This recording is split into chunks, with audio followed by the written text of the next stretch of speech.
What's up, party people? Quack, quack. My name's Chris, and I'm a Bookaholic.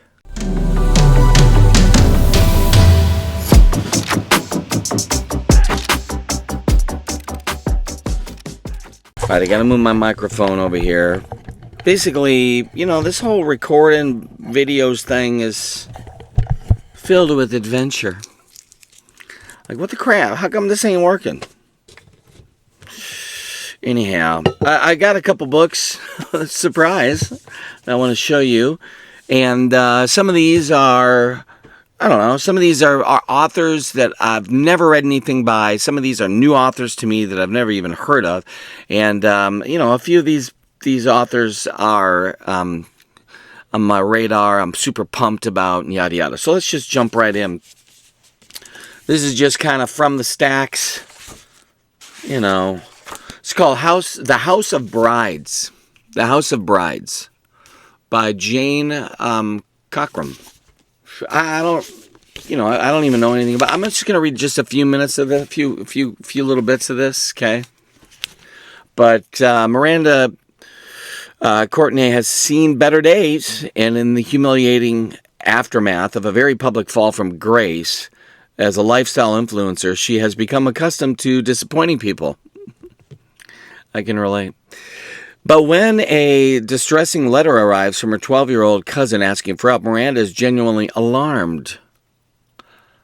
For one thing, the return address is Barnsley House, the English family estate immortalized in their mother's best-selling memoir, The House of Brides.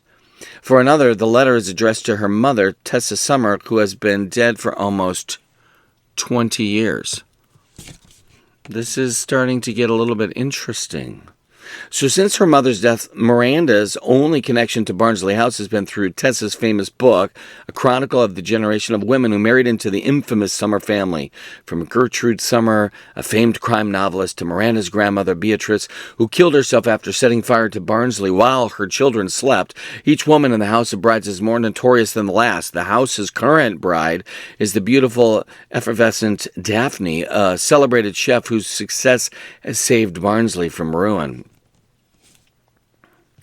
Miranda decides a return to England may be an opportunity to escape the fallout at home, reconnect to her family, and possibly redeem herself in the process. But she arrives to a very different Barnsley house from the one portrayed in The House of Brides. The renowned hotel and restaurant are shuttered, and Daphne is nowhere to be found.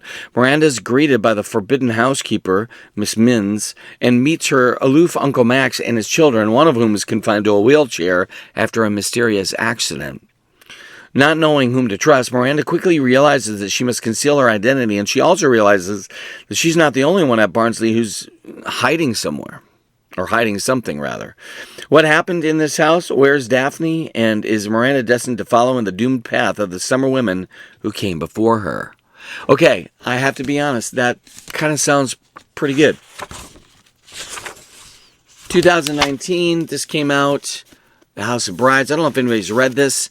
I've not heard a single peep out of people with this. So I'm kind of intrigued now. Who knows? Maybe that's on my alley, yo. So, a book I'm so pumped about. Tainted Dominion, #1, Legacy of the Brightwash. My friends, you guys, give this a go. Pretty cool. I'm very, very impressed with this author. This is the first of the series, so obviously check this out first. The new one just dropped. Follow the law and you'll be safe. But what if the law is wrong? Cashew's faith in the law is beginning to crack. And 3 years ago, he stood by the authority, condemned Jason to the brutality of the rift for non-compliance. When Cashew's son refused to register as tainted, the laws had to be upheld. He never doubted his job as a regulation officer before, but 3 years of watching your son wither away can break down even the strongest convictions. So then a dead girl washed up on the bank of the Brightwash, tattooed and mutilated. Where had she come from, and who would tattoo a child? Was it the same person who killed her? So why was he the only one who cared? Will Casheway be able to stand against everything he thought he believed in to get the answers he's looking for? My ability to butcher names is amazing. But I'm actually going to probably be jumping into this in the next few weeks. I got some massive traveling coming up, and I want to read this because the second just dropped, so I got to get in it.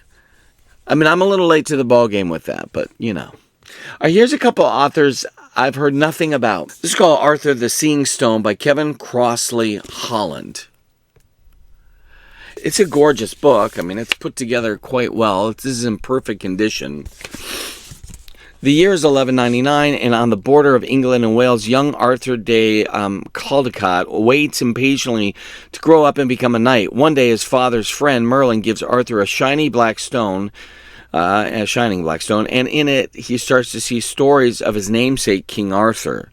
The Seeing Stone is a pageant of the past, crowded with characters including Arthur's jealous older brother, the forthright village girl Gaddy Tanwin, the serving girl, and a lady Alice, who entrusts Arthur with a terrible secret. Their individual dramas create an eye-opening picture of life in a medieval manner, but they're shot through with the legends of King Arthur in a narrative that builds to a thrilling and mysterious climax as the stories of the two Arthurs intertwine. So, yeah, that's kind of interesting. I don't know when, but it's on my list to check out, yo. I'm going to check that out one day, yo. I get into these moods where I have to be like in the world of King Arthur again, so. All right, here's two authors that I have a few of their books, and they are well known, but not by me. Like, I don't know anything about them. The first is Barbara Hambly, Winterlands. Now, I'm going to go out on a limb and say this talks about dragons, not climate. Winterlands. Though it's nearly impossible, killing a dragon was the greatest test of skill and courage a true knight could hope for. 10 years ago, when the golden dragon first reared its head in the Northland of War, many men died for the honor. But John Averson was different. He didn't go seeking the challenge. It was thrust upon him. It's probably like book 4, and I just read like all these spoilers. I feel like this might be two different books. Dragon's Bane and Dragon's Shadow are put together maybe in this compilation. That's what I'm guessing. So, anyhow, I don't know anything about Barbara Hambly. I'm not even sure if this is where I should start. And, yeah, so this is Dragon's Bane and Dragon's Shadow. I don't get it. Is this part of a Suncross series? Is that what this is called? Anyway, if you know anything about Barbara, let me know. Barbara. Here's another. I mean, I see this guy's books all over the place. Maybe I'm not going to read these because I don't know where these are. And you're like, yes, Chris, please don't spoil it. Mistress of the Catacombs by David Drake.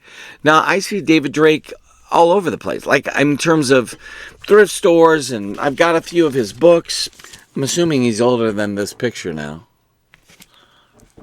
A veteran author of science fiction and fantasy novels, he lives in Chapel Hill, North Carolina. This was out in 2001. So, The Lord of the Isles, that's his fantasy series, continues to enchant readers with this 4th installment, Mistress of the Catacombs. Well, sounds to me like I need to find the other 3. What do you think of David Drake? It's kind of an intense picture here.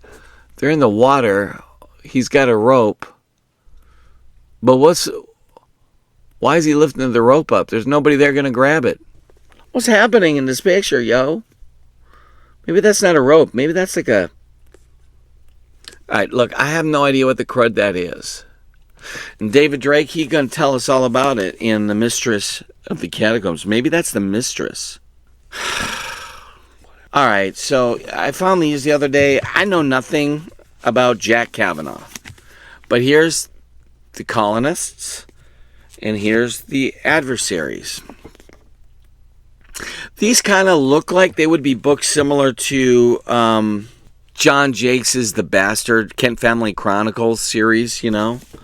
I mean, it looks to me like 4 generations have passed since the Puritans. Well, I don't even have that one. Uh-oh. I can't tell. It's not even showing me What's the first in the series here? If you've ever read Jack Kavanaugh, let me know what you think. Do you like this guy? Is it any good? Is it El Goodo or El Lamo? Okay, so here's one. It's called Indian Killer by Sherman Alexie. That must be Sherman. That's some sweet hair going on. This came out in 1996, so that might explain the hair. Eloquently written. All right, yeah. So a serial murderer is terrorizing Seattle, hunting and scalping white men, and the crimes of the so-called Indian killer have triggered a wave of violence and racial hatred. So Seattle's Native Americans are shaken and confused, none more so than John Smith. Born Indian and raised white, Smith desperately yearns for his lost heritage and seeks his elusive true identity. He meets Marie, a stormy Indian activist, particularly outraged by people like Jack Wilson, the mystery writer, who passes himself as part Indian. As a bigoted radio personality incites whites to seek revenge, tensions mount. Smith fights to slake the anger that engulfs him, and the Indian killer claims yet another life. So I don't know. I always like mysteries. I certainly like the Native American, milieu, but I'm not really sure I'm interested in anything that's going to be super racially charged or odd. Well, I don't know. We'll see. I don't know if you've read that. Maybe it's really good. It doesn't even have an about the author here. All right, so many of you have seen the movie The Revenant. I thought the movie was okay, but I think I'm interested in the book here. The year is 1823, and the trappers of the Rocky Mountains Fur Company live a brutal frontier life. Hugh Glass is among the company's finest men, an experienced frontiersman and an expert tracker. But when a scouting mission puts him face to face with a grizzly bear, he's viciously mauled and not expected to survive. I remember that scene. That was intense. 2 company men are dispatched to stay behind and tend to Glass before he dies.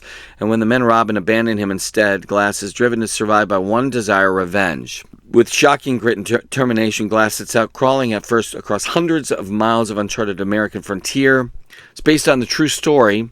The Revenant is a remarkable tale of obsession, the human will to stretch to its limits, and the lengths that one man will go for retribution. I think this is my struggle. Maybe I've already told you about this before, but when I remember a movie that I've read, when I remember a movie too clearly, it's harder for me to go into the book, And same thing if I've read the book and I'm going to watch the movie.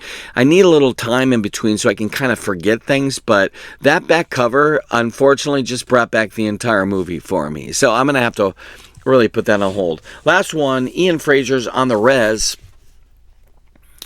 Ian Fraser is the author of Great Plains, The Fish's Eye, Family and Travels in Siberia, and a bunch of others.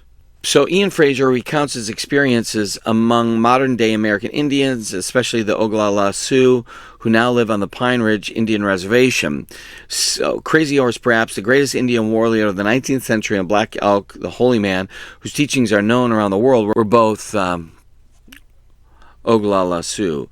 With his longtime friend Lee Warlance, Fraser visits their descendants on Pine Ridge Reservation, the Res, now one of the poorest places in America, and finds there in the career of Sue Ann Big Crow a modern emergence of the Sioux hero who saves her people. Throughout, he portrays the survival through toughness and humor of a great people whose culture has shaped American identity. I think for a million reasons this would be interesting to me. I grew up in the Dakotas, so... Well, I think I'll check that out probably sooner than later. Anyway, there's a few books that I've read recently. Some books I'm interested in, authors I've heard of, some I've not. What are you reading? Let me know. Maybe put some comments down about what do you think I should read. And check out all the good stuff. You probably know what to do more than I do. There's an Amazon wish list and all that. But I love this stuff, and I hope you do too.